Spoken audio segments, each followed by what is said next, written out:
Welcome to Behind the Badge. I'm your host, Chief David MOLLOY, Director of Public Safety for the City of Novi. In today's episode, we're going to talk about some of the crime that we're seeing in some of our neighborhoods. And I'm proud to be joined by Detective Steve Balog and Detective Mike Wilson. Gentlemen, welcome to Behind the Badge. Thank you. Thank you, sir. Detective Wilson, tell us a little bit about your background and education and what assignments you've had here in the department. Well, I went to Grand Valley State University where I obtained my bachelor's degree. From there, hired on here. I was on the road for approximately 10 years. I went into our narcotics division for a few years. From there, I worked in Novi High School for 6 years. Ever since then, I've been District 2 detective. District 2 in Novi, the borders are Grand River to the north, 8 Mile to the south, Napier Road to the west, and Novi Road to the east. So predominantly residential area and then the schools that are encompassed in there. Yes, sir. And Detective Balog, tell us a little bit about your background. I attended Saginaw Valley State University. I've been here for 22 years. I started my career in the road patrol. I've been a detective assigned to District 3 for the past 4 years.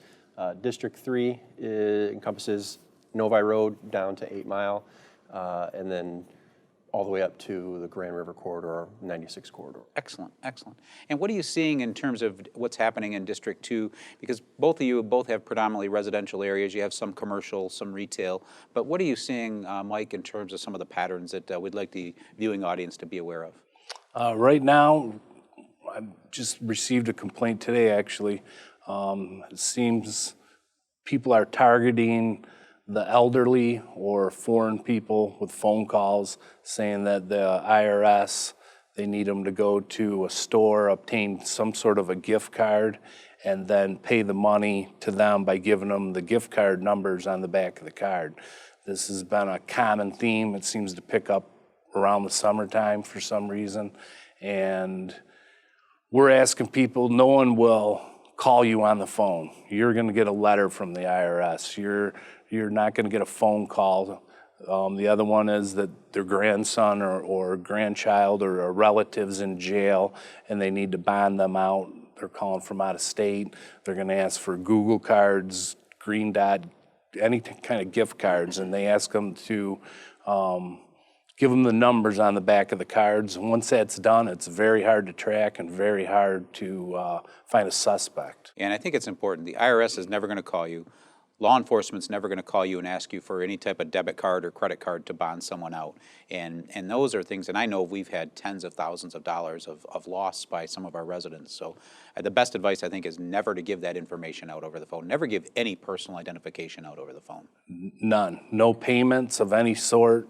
Usually all that's dealt with is U.S. currency, cash. Excellent. And Steve, what are you seeing in some of your neighborhoods? Pretty much the same thing. We do see a lot of frauds. That's a very common theme. In District 3, we do have a lot of residential areas. So in the summertime, we see a lot of larcenies from auto. People are leaving their cars unlocked with items inside the cars. And what we see is a lot of the criminals, they call it car surfing, where they'll go through neighborhoods and they'll look through cars to see if they're unlocked, check inside a car. If there's a coat or something in the back seat or a briefcase, they're going to open that car, they're going to try to get into it and see what's in there. Best thing to do is keep your cars locked and secured. And for people in neighborhoods, if you see something, we like to say, if you see something, say something. Right. So contact the police immediately if you see something suspicious, nighttime, kids walk in the area or anybody walk in the area. Give us a call and we'll come out and check it out. And I know our uniformed officers just 2 nights ago assisted we received a call of young men in a car dealership lot, and they helped apprehend some thieves who were in there actually getting ready to steal tires and rims off vehicles. And I think it's also important too, if you're gonna leave a purse, you cannot leave your purse, you can't leave your iPad, your briefcase, your laptop, anything of value out in the open in your car, even an expensive pair of sunglasses. If the car is not unlocked, the likelihood nowadays is they're probably gonna break out the window. So don't leave anything of value in open sight. And we could really, if we could get that message across, we could really plummet the larceny from auto crimes that we're seeing in those neighborhoods. Mike, anything else that you're seeing in your neighborhoods in terms of patterns that the viewers should know about? No real patterns right now. Obviously, we have summertime coming up. You're going to see more and more people out later in the evenings. I've had a couple people calling suspicious cars in their neighborhood. I was taking a report from one person, and he mentioned seeing suspicious cars in the neighborhood parked in a certain area after midnight. I'd like to tell everyone, if you see something like that, that car doesn't belong there, you don't know what they're really up to, call us. Yeah.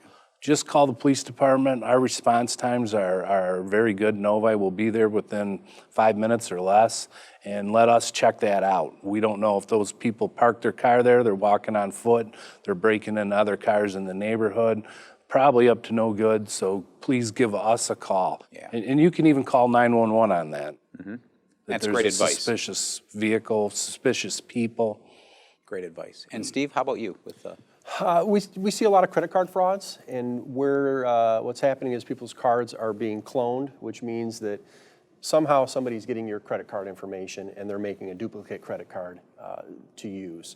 What I like to tell people is if you're going to use your card at a gas station, go up and give the little port where the card goes in, just kind of give it a little tug, because what happens is these people use devices that magnetically attached to the gas station pumps, and it skims the information from your card. And it's just a little magnet that looks exactly like the same slot that the credit card's going into, but it's a fraudulent device to steal that information. So just kind of tug it a little bit. If it's secure, then you should be all set to use your card. Excellent. And I know you both have worked some package thefts recently, and the best advice I think we can give residents, if you see your neighbor has a package or something, help keep an eye, because a lot of those, I know, Detective, you just had a case where it was actually a road construction crew who was in the area, and they were watching the UPS and the FedEx delivery trucks actually deliver the packages, and then those construction workers were going along and stealing those. So it's basically neighbors keeping an eye out for other neighbors. Know your neighbors, talk to your neighbors. If you have a good relationship with your neighbor and you know their home, have the package delivered there. I also have told people, if you're at a place your employer can accept packages where you work, have them delivered there if you know they're going to be delivered during the daytime. Excellent, excellent. Any parting thoughts, Detective, that you would like the viewing audience to remember? Just remember, as I said before, if you see something, say something. That's huge. That helps us as a police agency to investigate and to solve crime. Yeah, and I want to thank both of you, because I know you both are very hardworking, energetic detectives. Proud of the fact that our clearance rate amongst the cases that you are investigating is near 50%, which is absolutely phenomenal when compared to many of the other law enforcement agencies, not only in our state, but also the region. So thank you for everything you do to help keep Novi safe. Thank you, Chief. Thank you. And to you, the viewing audience, thank you for tuning in to Behind the Badge. Until next time, continue to watch Novi Television.